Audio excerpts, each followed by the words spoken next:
नमस्कार दोस्तों, स्वागत है आपका अपने चैनल ऑनलाइन मित्र पर। आप सभी लोगों को बताते हुए बहुत ही खुशी हो रही है कि अभी जो बायोमेट्रिक डिवाइस के जो प्रॉब्लम थे, वो अब लगभग सॉल्व से होने वाले हैं और आपका जो L0 बायोमेट्रिक डिवाइस है, हो सकता है कि वो 1 अप्रैल से बंद हो जाए। इसके बारे में भी कंफर्म कोई गारंटी नहीं है, लेकिन अभी हम बात करने वाले हैं L1 बायोमेट्रिक डिवाइस में जो प्रॉब्लम्स थे, क्या वो अभी तक पूरी तरह से सॉल्व हुए हैं या नहीं हुए?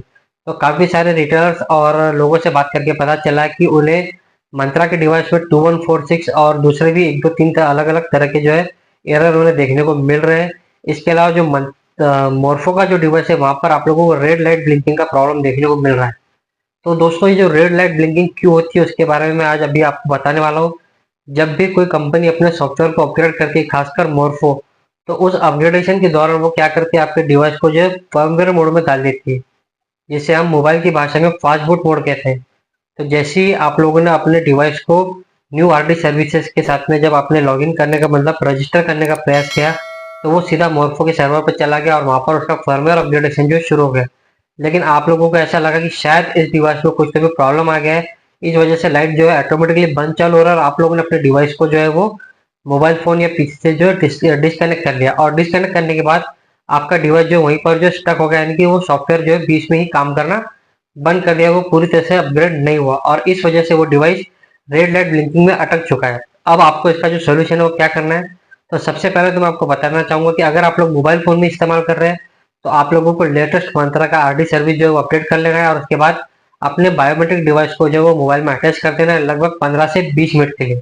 अगर वो सर्वर से कनेक्ट होकर उसे रिज्यूम कर देता है और फिर से सॉफ्टवेयर अपडेट कंप्लीट कर देता है, तो आपका डिवाइस मोबाइल से ही क्लियर हो जाएगा और वो फिर से काम करना शुरू कर देगा। लेकिन अगर आप मोबाइल के माध्यम से अगर इसका सोल्यूशन नहीं निकाल पा रहे हैं, तो इसके बाद इसका एक सेकंड स्टेप है, जो कि मोर्फो कंपनी ने ही दिया है।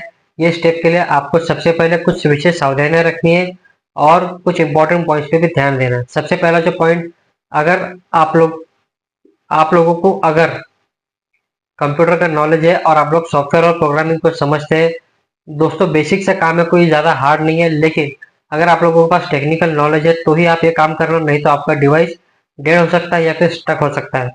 दूसरी चीज, आप लोगों को जब भी आप लोग इस प्रोसेस को आगे जिस वीडियो में मैं आपको जो प्रोसेस बताने वाला हूँ, अगर आप लोग उस प्रोसेस को फॉलो करते हैं, तो उस कंडीशन में आपके कंप्यूटर लैपटॉप पर आपका सिर्फ वही फिंगरप्रिंट डिवाइस अटैच होना चाहिए जिसको आप फर्मवेयर अपग्रेड कर रहे हैं।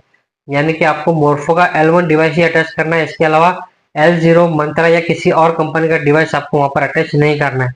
हालांकि मोर्फो के अलावा यहाँ पर कोई और डिवाइस जो है वो अपग्रेड नहीं होगा, लेकिन फिर भी आपको सावधानी पूर्वक एक काम ध्यान से कर लेना है कि किसी भी तरह का फिंगरप्रिंट, आईरिस या कोई अन्य डिवाइस इस पर कनेक्टेड नहीं होना चाहिए। ये दोनों आपको जो है ध्यान रखने योग्य बात है, इसे आप जरा भी इग्नोर ना करें। और तीसरी बात, अगर आप लोग पहले से ही अगर अपने डिवाइस का इस्तेमाल कंप्यूटर या लैपटॉप पे कर रहे हैं, तो उस कंडीशन में आपको पुराने ड्राइवर्स और पुराने सॉफ्टवेयर जो भी उस डिवाइसेस से रिलेटेड है, उन सभी को अनइंस्टॉल कर देना है। ये कैसे करना है, चलिए मैं आपको डेमो में डायरेक्टली आपको बता देता हूँ। सबसे पहले आपको जो है वो सी ड्राइव में चला जाना है और सी ड्राइव में जाने के बाद आपको यहाँ पर जो आपका पुराना सॉफ्टवेयर है उसका वर्जन चेक कर लेना है। आपको यहाँ वर्जन 0.04.03 ए है, तो आपको इस वर्जन को जो अनइंस्टॉल कर लेना है। अनइंस्टॉल करने के बाद आपको सबसे पहले कंट्रोल पैनल में आ जाना है और यहाँ पर आपको अनइंस्टॉल का एक ऑप्शन मिलने वाला है, अनइंस्टॉल प्रोग्राम।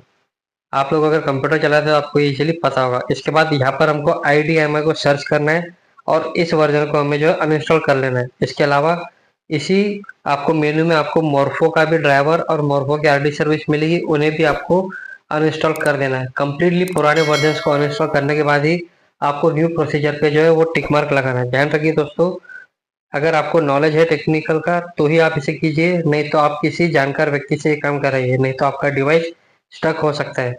इस प्रोसीजर को थोड़ा बहुत टाइम लग सकता है, तो मैंने कहीं कहीं पर वीडियो को जो है फॉरवर्ड किया है, लेकिन आप लोग वीडियो को ध्यान से देखना। कोई भी जो मतलब जानकारी है वो आप यहाँ से डिलीट नहीं की गई। यहाँ देखिए, मोर्फो के ड्राइवर को भी आपको अनइंस्टॉल कर लेना है और यहाँ पर मोर्फो की आरडी सर्विस भी होगी, उसे भी आपको अनइंस्टॉल कर लेना है। ये तीनों चीजें अनइंस्टॉल करने के बाद ही आपको, और ध्यान रखिए दोस्तों, इस प्रोसीजर के बीच में आपको अपना डिवाइस कनेक्ट नहीं करना है, आपको इसे डिस्कनेक्ट करके रखना है। जब आप न्यू सॉफ्टवेयर अपग्रेड करेंगे, जब आप न्यू सॉफ्टवेयर को डाउनलोड करके इंस्टॉल करेंगे, उसके बाद में ही आपको जो है आपका डिवाइस जो है सिस्टम से कनेक्ट करना है। और ध्यान रखिए दोस्तों, इस प्रोसीजर में आप लोगों को L0 का डिवाइस कनेक्ट नहीं करना है, सिर्फ और सिर्फ L1 डिवाइस को ही कनेक्ट करना है। अगर गलती से L0 डिवाइस अगर अपग्रेड हो जाता है, तो उस कंडीशन में फिर आप लोग उस डिवाइस को सीधा सर्विस सेंटर पर ही आपको भेजना पड़ेगा। इसको आपको क्लोज कर देना है।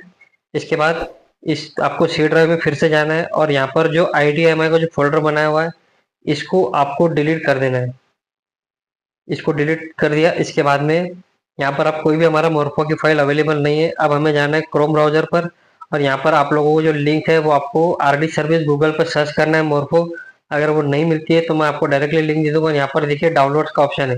यहाँ पर आपको L1 के ही ड्राइवर डाउनलोड करने हैं, लोकल होस्ट वाले। अगर आपका डिवाइस HTTP पे चलता है तो वो भी कर सकते हैं, लेकिन मेरा डिवाइस लोकल होस्ट पे चलता है तो आपको उसी से ही डाउनलोड करना है और 99% लोगों का लोकल होस्ट पे ही वर्क करता है। देखिए हमारी फाइल डाउनलोड हो चुकी है। अब आपको इसको ओपन कर लेना है।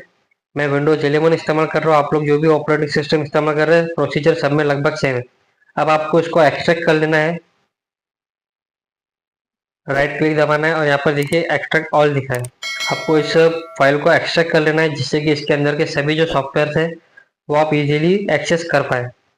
इस पर किसी भी तरह का पासवर्ड वगैरह नहीं है। देखिए ये ओपन हो चुका है। अब आपको इसको डबल क्लिक करना है, सेटअप पे क्लिक करना है और उसके बाद में यहाँ पर जो आपको सॉफ्ट फाइल दी गई इसको आपको इंस्टॉल पे डबल क्लिक करके इंस्टॉल रन एज एडमिनिस्ट्रेटर पे क्लिक करके आपको इंस्टॉल करना है।